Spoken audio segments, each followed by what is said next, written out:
चलिए मित्रों, मैं अनिल कुमार शिव शक्ति सुपरस्टार क्लासेस में आप सभी लोगों का स्वागत करते हैं। जैसा कि रोज की बात, ऑनलाइन क्लासेस शाम 7 बजे चलती है और आपको भी पता होगा, तो सभी लोगों को जिनको नहीं पता है, आप हमारी वीडियो को शेयर करते रहिए, लाइक कर दीजिए, जिससे सभी लोगों को पता हो जाए।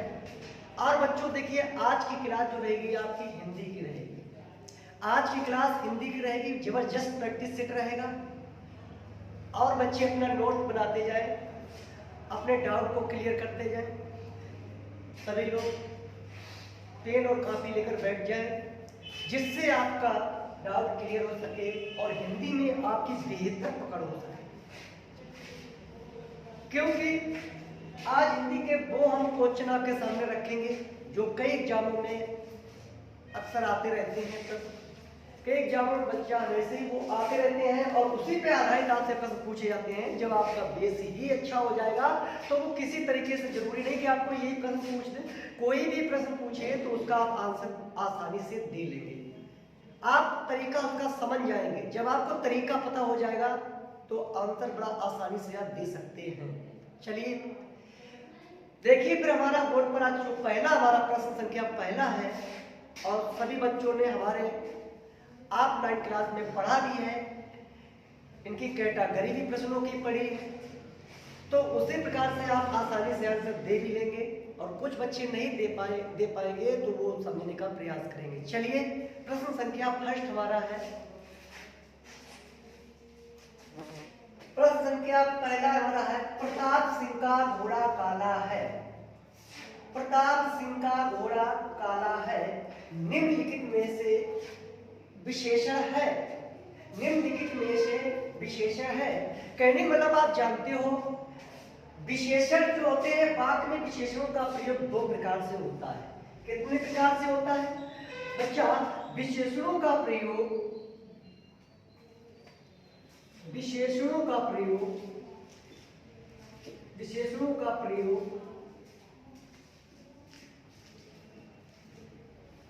वाक्य में दो प्रकार से होता है।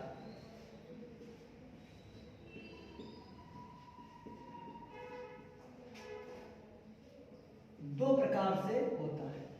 जब पूछा जाए विशेषणों का प्रयोग वाक्य में कितने प्रकार से, तो दो प्रकार से होता है। एक तो बच्चा होता है विधेय विशेषण और दूसरा होता है विशेष विशेषण।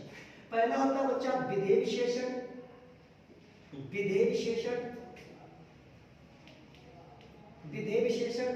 दूसरा होता है बच्चा विशेष विशेषण।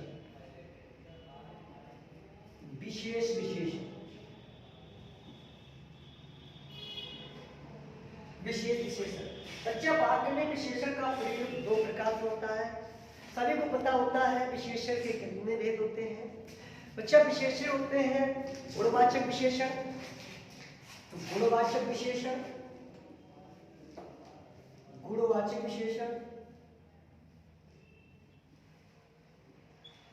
दूसरा होता है आपका संख्यावाचक विशेषण,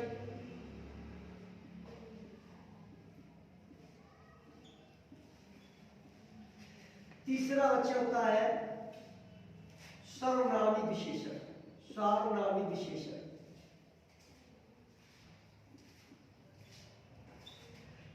चौथा बच्चा होता है आपका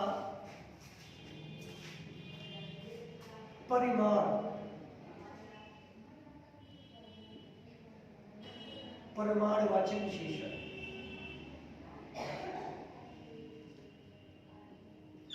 तो विशेषण के कितने भेद होते हैं बच्चों? विशेषण के 4 भेद होते हैं। कौन कौन से? गुणवाचक विशेषण, संख्यावाचक विशेषण, सर्वनामी विशेषण, परिमाणवाचक विशेषण। देखिए, विशेषण के 4 भेद होते हैं, लेकिन वाक्य में विशेषण का प्रयोग कितने प्रकार से किया जाता है? 2 प्रकार से किया जाता है। नंबर 1 विधेय विशेषण, नंबर 2 विशेष विशेषण।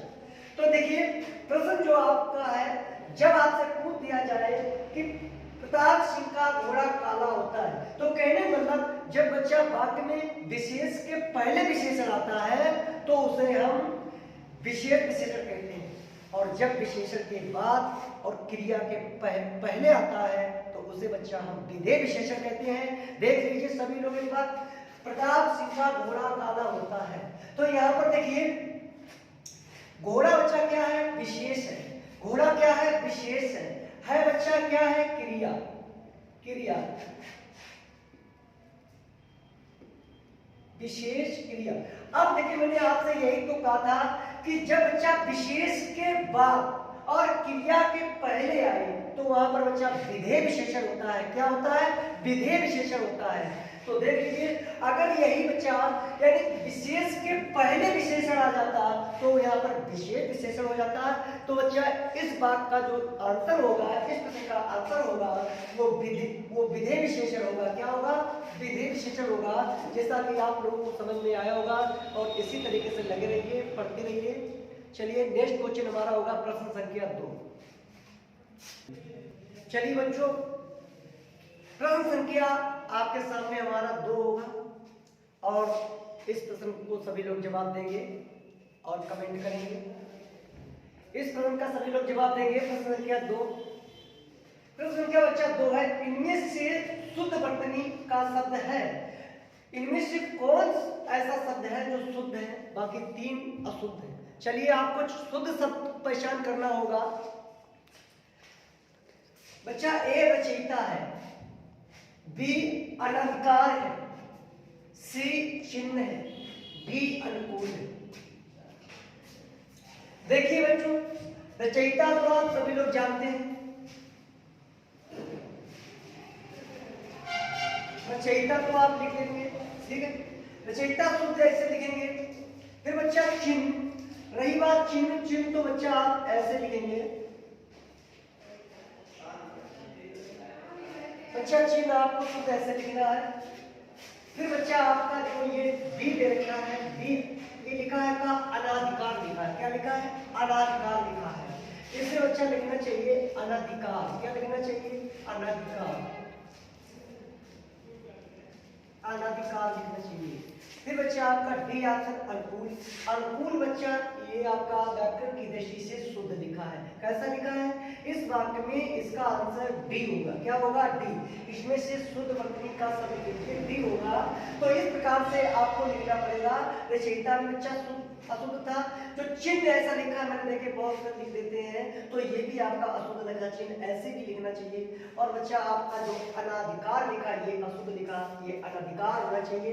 तो इस प्रकार से इस प्रश्न का जवाब होगा डी होगा। चलिए आप लोगों को समझ में आया होगा और प्रैक्टिस इसी तरीके से करते रहिए। आप डेली 7 बजे लाइव क्लास में आ जाइए शक्ति सुपरस्टार क्लासेस में और प्रैक्टिस करते रहिए। चलिए नेक्स्ट क्वेश्चन हमारा होगा प्रश्न संख्या 3।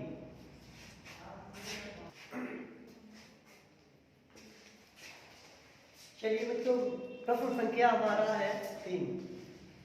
सभी लोग इस प्रश्न को पढ़ेंगे और अच्छे से जवाब देंगे। प्रश्न संख्या बच्चों 3 है कि जिसकी आशा न की गई हो के लिए उपयुक्त एक शब्द है। इस शब्द का सटीक जवाब आपको देना है। कौन सा इसके लिए उपयुक्त यानी उचित रहेगा। चलिए सभी लोग जवाब देंगे।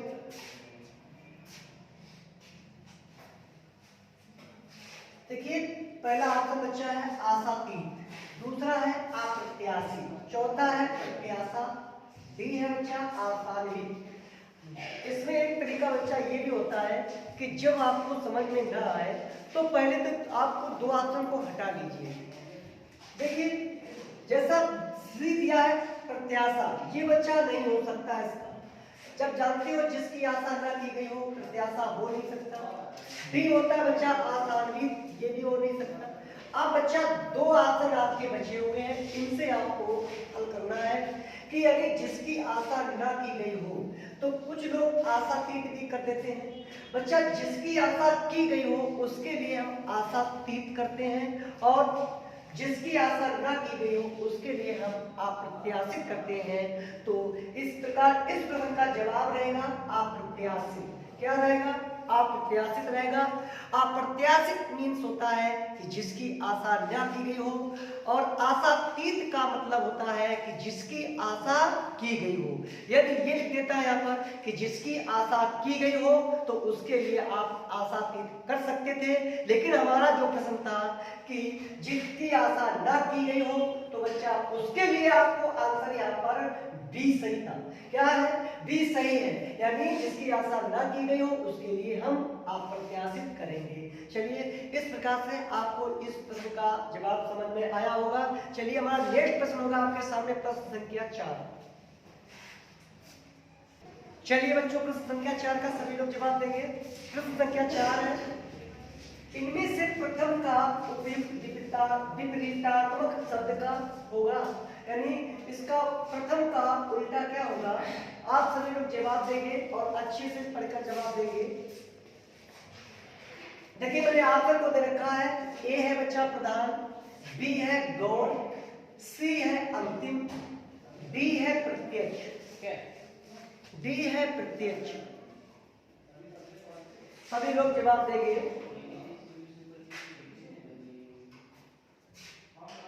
देखिए, इसमें जो प्रश्न लिखा है उपयुक्त लिखा है। क्या लिखा है?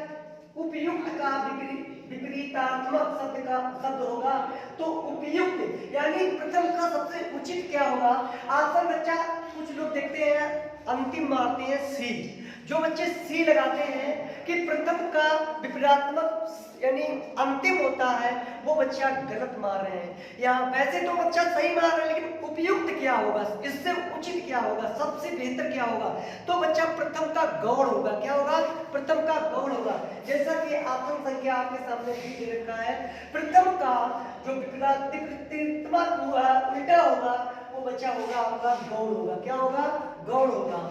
चलिए, इस प्रश्न का जवाब गौण होगा, लेकिन जब आपका गौण नहीं देता, पूछता कि प्रथम का विलोम शब्द क्या होता, तो आप टिक कर सकते थे। लेकिन इसमें क्या पूछ रहा है कि प्रथम का उपयुक्त क्या होगा, तो यहाँ का आंसर होगा बच्चों गौण होगा। और आपको इस प्रश्न का जवाब समझ में आया होगा। चलिए, नेक्स्ट हमारा प्रश्न संख्या 5 होगा। चलिए बच्चों, प्रश्न संख्या आपके सामने 7 रहेगा और सभी लोग बताते हैं 5। चलिए, 5वां है प्रश्न संख्या। क्या है? 5 है। चलिए, प्रश्न संख्या आपके सामने 5 रहेगा। नैसर्गिक का विपरीतात्मक क्या होगा, यानी नैसर्गिक का विपरीत क्या होगा? अनुस्वर होगा, अनुवर होगा, आविर्भाव होगा, प्राकृतिक होगा, कृत्रिम होगा।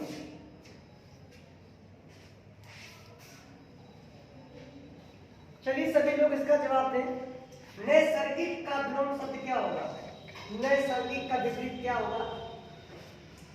देखिए, उर्वर का तो बच्चा यहाँ पर अनुर्वर हो जाता है। क्या होता है? उर्वर का होता है अनुर्वर। उर्वर का बच्चा हो जाता है अनुर्वर हो जाता है। और जो बच्चा बी आपका ऑप्शन दिया है आविर्भाव, आविर्भाव का तो तिरोभाव हो जाता है। तिरोभाव हो जाता है। फिर बच्चा प्राकृतिक दे रखा आपका सी कि नैसर्गिक का विलोम शब्द क्या होगा? तो नैसर्गिक जो प्राकृतिक होता है उसका पर्याय शब्द होता है, पर्यायवाची शब्द होता है। और उसका नैसर्गिक मीन्स होता है प्राकृतिक, यानी नैसर्गिक का अर्थ होता है प्राकृतिक। और बच्चा प्राकृतिक का उल्टा होता है कृत्रिम। तो यहाँ पर उसने दे दिया नैसर्गिक पहले दे रखा आपको, और प्राकृतिक को जो उसका अर्थ होता है उसको ऑप्शन में दे रखा है। तो आपका जो सी ऑप्शन है वो हो नहीं सकता। इसका आंसर डी है बच्चा, नैसर्गिक का जो क्या होगा? कृत्रिम होगा। इसका आंसर क्या होगा? कृत्रिम होगा, क्योंकि नैसर्गिक मीन्स होता है प्राकृतिक, नेचुरल। तो बच्चा यहाँ पर, और इसका जो अपोजिट होगा वो क्या होगा? कृत्रिम। और कृत्रिम का भैया प्राकृतिक हो जाएगा, नैसर्गिक हो जाएगा, और भी इसके अपोजिट शब्द हो जाएंगे। इसी प्रकार से इस प्रश्न का आंसर जो है आपका डी रहेगा। चलिए, आज की क्लास बस इतनी ही। नेक्स्ट क्लास में फिर आपको मिलेंगे। Okay, bye bye.